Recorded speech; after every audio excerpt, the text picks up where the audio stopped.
now. That's good.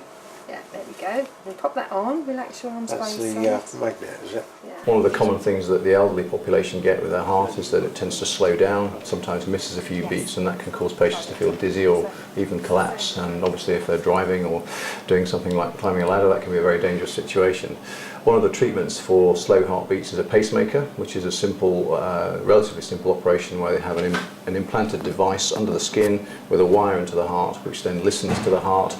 And if the heart forgets to beat, then the pacemaker will kick in and remind the heart to beat and prevent the patient from falling over or fainting or whatever.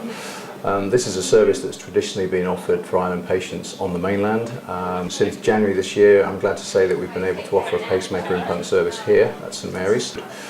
Obviously it's a little bit frustrating when you admit a patient urgently and then find they need a treatment which you can't offer for them, and they then go away and have it done on the mainland. And if they have their pacemaker implanted on the mainland, then it's usually followed up by the Southampton department as opposed to follow up by our own department, because these things need to be checked from time to time to make sure they're working.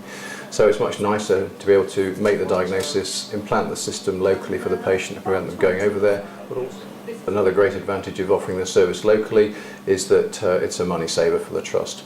Previously we'd have an emergency patient who required a pacemaker before they went home, and they'd have to wait in hospital here for anything up to 1, 2, sometimes even more than 2 weeks before they could then go across and have their implant done. Clearly if we can offer the service here, they might only be in hospital for 2 or 3 days, so not only are they happier to get back home quicker, but we save money because we don't have to keep them in hospital for a couple of weeks.